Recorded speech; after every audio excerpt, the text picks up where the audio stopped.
కాంగ్రెస్ ఇచ్చిన 420 హామీల అమలు కోసం శాసనసభలో ఒత్తిడి కొనసాగిస్తామన్నారు బీఆర్ఎస్ వర్కింగ్ ప్రెసిడెంట్ కేటీఆర్.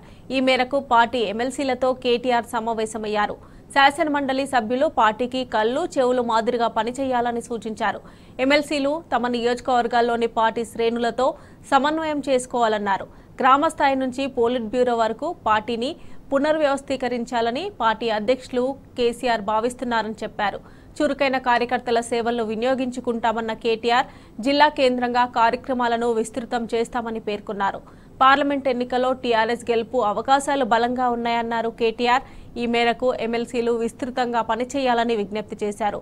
త్వరలో పార్టీ అధినేత కేసీఆర్ ఆధ్వర్యంలో ఎమ్మెల్సీలతో సమావేశం ఉంటుందని చెప్పారు. ఆ సమావేశంలోనే శాసనమండలి పార్టీ నేతలను ఎన్నుకుంటారని చెప్పారు కేటీఆర్.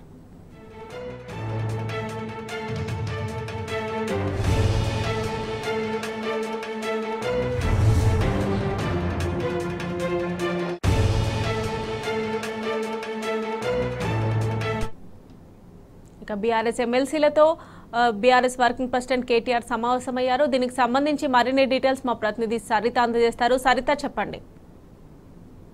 కొద్దిసేపటి కిందటే తెలంగాణ భవన్ లో బీఆర్ఎస్ పార్టీకి సంబంధించినటువంటి ఎమ్మెల్సీలతో పార్టీ వర్కింగ్ ప్రెసిడెంట్ కేటీఆర్ సమావేశం ముగియడం జరిగింది. ముఖ్యంగా పార్లమెంట్ ఎన్నికలకు సంబంధించి ఒకవైపు తెలంగాణ భవన్ లో ఆయా పార్లమెంట్ నియోజకవర్గాలకి సంబంధించినటువంటి సన్నాహక సమావేశాలు కొనసాగుతున్నాయి. ఆ సమావేశాలతో పాటుగా ఈ రోజు ఎమ్మెల్సీలతో కూడా సమావేశాన్ని కేటీఆర్ నిర్వహించడం జరిగింది. ముఖ్యంగా రాబోయేటువంటి పార్లమెంట్ ఎన్నికల్లో ఎమ్మెల్సీలు ఏ విధమైనటువంటి రోల్ పోషించాలి అనేటువంటి దానిపైనే ఈ సమావేశాల్లో పార్టీకి సంబంధించినటువంటి ఎమ్మెల్సీలకు కేటీఆర్ దిశానిర్దేశం చేసినట్లుగా కనిపిస్తుంది. ఈ ఏడాదంతా కూడా వరుసగా వివిధ రకాలైనటువంటి ఎన్నికలు రాబోతున్నాయి కాబట్టి వాటిని ఎదుర్కొనేందుకు పార్టీ ఏ విధంగా సిద్ధంగా ఉంది, ఎమ్మెల్సీలు ఏ విధంగా సిద్ధంగా ఉండాలి అనేటువంటి దానిపైన చర్చించినట్లుగా తెలుస్తుంది. దీంతో పాటుగా పార్లమెంట్ ఎన్నికల్లో ఏ విధంగా ఉండబోతోంది, గత కొన్ని రోజులుగా తెలంగాణ భవన్ లో వివిధ పార్లమెంట్ నియోజకవర్గాల సన్నాహక సమావేశాలు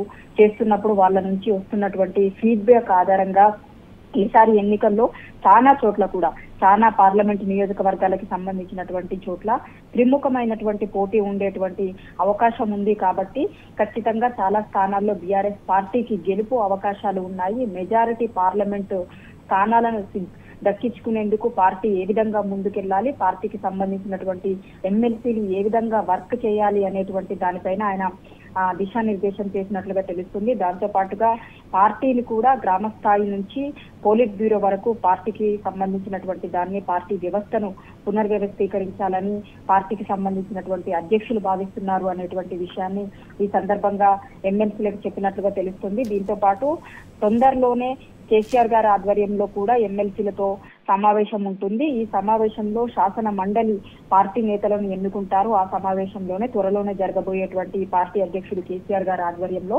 ఎమ్మెల్సీలతో సమావేశం అవుతారు. సమావేశమైనప్పుడు పార్టీకి సంబంధించినటువంటి శాసన మండలి పార్టీ నేతను కూడా ఎన్నుకుంటారు అనేటువంటి క్లారిటీని కూడా ఇవ్వడం జరిగింది. దాంతో పాటుగా కాంగ్రెస్ పార్టీ ఇచ్చినటువంటి హామీలు 420 హామీల అమలు కోసం శాసనసభలో అదేవిధంగా శాసన మండలిలో పార్టీ తరఫున ఏ విధమైనటువంటి ఒత్తిడిని కొనసాగించాలి, వాళ్ళ హామీలను అమలు చేయాలని కాంగ్రెస్ పార్టీకి ఏ విధంగా గుర్తు చేయాలి, మన పోరాటం ఏ విధంగా ఉండాలి అనేటువంటి దానిపైన కూడా దిశానిర్దేశం చేసినట్లుగా తెలుస్తుంది. ముఖ్యంగా పార్లమెంట్ ఎన్నికలకు సంబంధించి ఏ విధంగా ప్రిపేర్ అవ్వాలి అనేటువంటి విషయాన్ని చెప్తూనే కాంగ్రెస్ పార్టీ ఇచ్చినటువంటి హామీల అమలుని నెరవేర్చేలాగా ఏ విధంగా మన కార్యాచరణ ఉండాలి అనేటువంటి అనేక అంశాలపైన ఈ సమావేశంలో పార్టీకి సంబంధించినటువంటి ఎమ్మెల్సీలకు పార్టీ వర్కింగ్ ప్రెసిడెంట్ కేటీఆర్ దిశానిర్దేశం చేశారు. మమత.